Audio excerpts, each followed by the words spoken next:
Discover a unique variety of music stations made just for you with new exclusive stations by Odyssey. Relive the British invasion of the 60s with Counter to the Culture. Listen to tracks handpicked by Chris Martin with Coldplay's Infinity Station. Or sail away with Jugger Yacht, the best in yacht rock. There are hundreds of new music stations to check out today. From arena rock to today's hits and more. For every mood, Every interest. every passion, by Odyssey. Listen now with the Odyssey app. Why does quicksand work so slowly? Question everything. We did. It's how we created the all-new Hyundai Tucson with available innovations like a huge 10.25-inch infotainment screen and digital key technology. And you always get Hyundai's complimentary maintenance for 3 years or 36,000 miles. Test drive the 2022 Hyundai Tucson at your nearest Hyundai dealer or learn more at HyundaiUSA.com. Call 562-314-4603 for complete details. I noticed something last night on my way to dinner that I think we got to talk about it. And Colin has a ridiculous story about it that relates to something I noticed on my way to dinner last night. What I also noticed yesterday afternoon, Mike Tomlin was on a podcast. It's called Flying Coach with Sean McVay and Peter Schrager from NFL Network. I just noticed that the other day. He was on there, and they had Raheem Morris on as well. So it was the four of them talking, a bunch of coach talk, a bunch of inside X's and O's football talk, and they were asking Mike Tomlin his thoughts on Minkah Fitzpatrick. He's able to digest things and make it turn up on the field that other guys can't. And so if you don't first recognize that, shame on you as a coach. But then you also got to come up with a formula to reproduce it at a consistent level and to help him play a ball. Monty used to tell me, and Raul remember this, he's like, man, it's easy to get a C player to play B. He's like, get an A player to show up and play A every week. You know? That's a great point. And it's real. And, we always want to pat ourselves on the back when we get a backup and he plays good. Man. No. Like, I'm going to be interested in seeing what Aaron Donald plays like week in and week out. Yeah, Rob. I love it. You know what I mean? Because the challenges for us and the standard that we held ourselves to as coaches was just that. Yeah. Hey, forget making an average player play good. Can we get the great ones to play great every week? And that's the approach that I still hold to this day, and that's the spirit in which I coach Minkah. And that's my question. Is Minkah Fitzpatrick this year going to show up and be that A guy, that star every single week? This might be too high, but my anticipation, my expectation, even more than anticipation, is that he's an all-pro. Yeah. That's when you go get him, you make the moves that you did to go get him. You have that much in his basket in terms of that many eggs. It's a disappointment if he's not an all-pro, barring any injury. Is that fair? That's where absolutely I am with fair. Look, we come back to the Steelers broke the mold when they decided to do what they did to get Minkah Fitzpatrick, right? Yep. They don't trade first-round picks. They did. And they got a guy who we immediately saw have an impact, right? And last year, it felt like there was, I don't want to call it a sophomore slump because it wasn't his second. It was his second season in Pittsburgh. Right. But he didn't play poorly by any means. But outside of what? The pick six against the Browns here at Heinz Field. Did he have a lot of those moments where he flashed across the screen for you? Not as many as he did in his first year with the Steelers when they acquired him. And so can he be, as Mike Tomlin described it there, forget a good player or an average player becoming good. Minkah Fitzpatrick is not average nor good. He is great. Can he be great week after week? Can he be the threat to change the game from the back end of the field every single week? Can he be the reason but when Baker Mayfield or Lamar Jackson or Joe Burrow walks to the line, whoever it may be, Russell Wilson or Aaron Rodgers maybe early in the season, when they walk to the line, Josh Allen week one, they go, oh, I got to find that guy first. I know where TJ Watt's coming from. I know where Cam Hayward's coming from. I got the Highsmith guys over there, okay. Ingram, okay. No, the first guy they look for is Minkah. Where's Minkah? And can Minkah be the guy to put the fear of God into quarterbacks every single week? Because we love what we have up front, right? Got all the pass rushers in the world now. You got Hayward and Tuitt inside.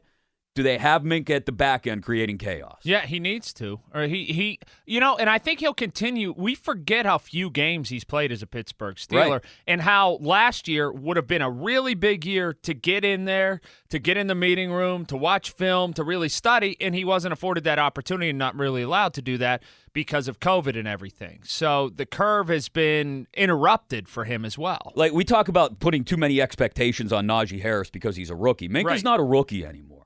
And when I go to PFF or ESPN or NFL.com or wherever I go to see my rankings, list season, Yes. to see the list of the best safeties in the league, I don't want to see him listed as number 5. Well, here's the thing, though. The Steelers don't give up big passes, and maybe that's because of his presence. No, but and I understand what you're saying. People don't target the middle of the deep middle of the field that just to me because is like of his people presence. talk about a shutdown corner. Well, he doesn't have any interceptions. Well, because they don't throw it over. Right, and this is where it's dependent now on Mike Tomlin and his defensive staff to say, all right, Minka, you love playing center field, and we love having you out there playing center field, but let's sprinkle some variety in there.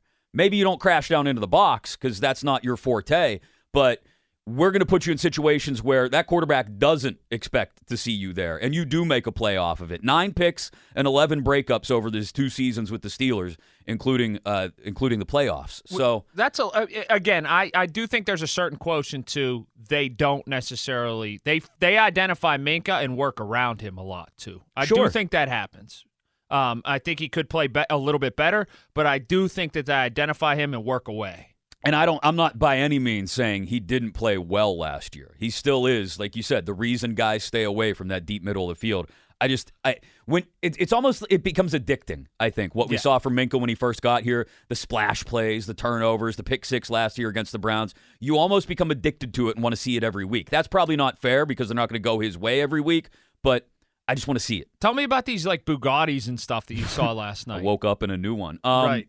No, there was all kinds of stuff. So we went down to the South Side for dinner last night with some friends. And we're walking through Southside Works. And they had a whole bunch of the streets blocked off. And all these fancy vintage Grand Prix cars on display. They did this at Walnut Street the other night. They do it for the vintage It's vintage Grand Prix time. So you come to expect, that fancy cars everywhere. Here's the thing. I walk by these fancy cars, and they got the hood up, and the engine's all polished, and everything's chromed out and everything. Looks real nice.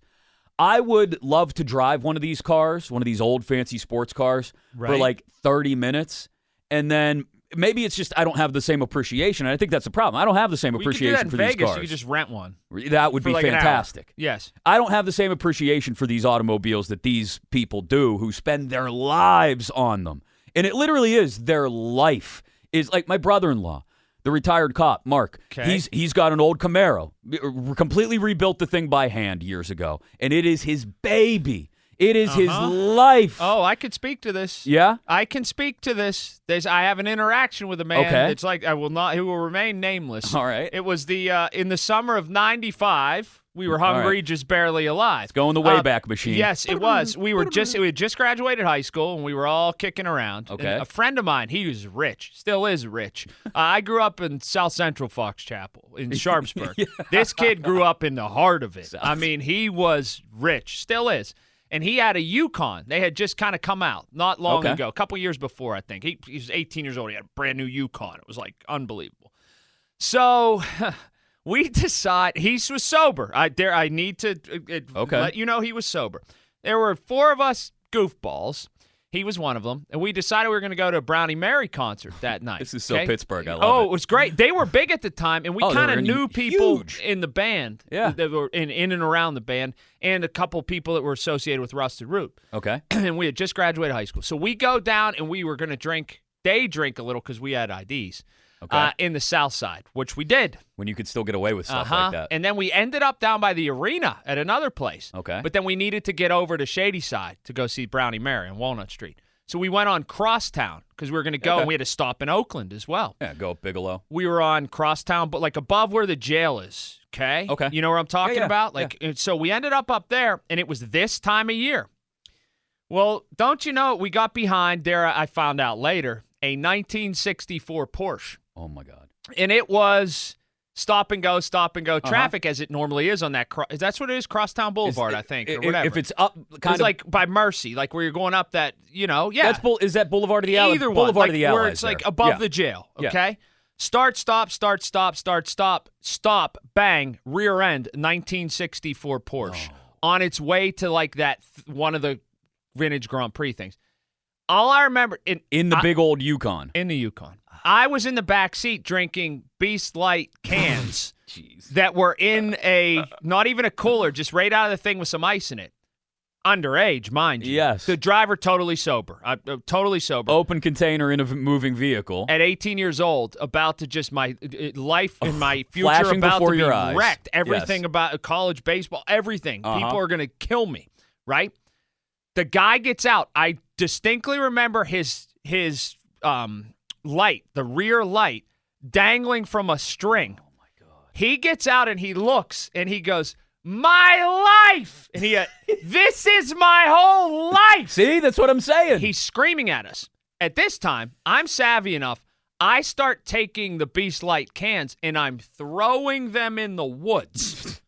Like, we're like before the authorities arrive. Correct. Yes. Where like that homeless camp is, like where you go down on First Avenue? Yeah, Second Avenue, yeah, I mean? Yeah. They're landing in there somewhere. Right. I am just letting them fly. The guy doesn't see me. Traffic is going by. I'm taking can by can. So some homeless guys are getting some free Beast Lights. Beast Light. Probably exploding, but I'm throwing. If they can catch them. Cop comes by, right? Okay. City cop. It is a gazillion degrees outside. Right. Remember, it's me the and middle three of July. of my friends. It's vintage Grand Prix time. Yeah. He puts the he puts the window down of the city patrol car. Just enough to communicate, but not enough to let any of the air conditioning escape. An inch and a half. Yes. Just that much. And he goes, "Anybody hurt?" And we go, "No." And the guy, the Porsche guy, the 1964 Porsche, because the guy's dad who was driving the Yukon made a big deal of this. He's like, "You realize what car you guys hit?" Yeah. The 1964 guy goes, "I'm not hurt, but my life is ruined. Oh my God. You know how many hours I have into this car? These guys." And he goes, "Is anybody hurt or are these cars drivable?" And he goes, "Yeah, it's drivable, but my life. But look. My life." And the cop goes, "You're good. Get it moving. All right, exchange information." Puts the thing back up and goes. And I say to my buddy, "Let's get the hell out of here. Give him your insurance. Right. Let's go. We're drunk. You're okay, but we're drunk. We're underage. I don't want anything. Let's go." And we made it to the Brownie Mary concert. He had a scratch on like the front, like he had a big thing on it, like a brush card. He just had 2 scratches on there. This dude's car was jacked. Destroyed. Yeah, I mean, he had to pay it like insurance-wise. Right. But to accentuate about like it's their life. This man was ready to end it. He was so mad about his car being damaged. It was like But he stopped real fast. It was like you walked up and punched one of his kids in the face.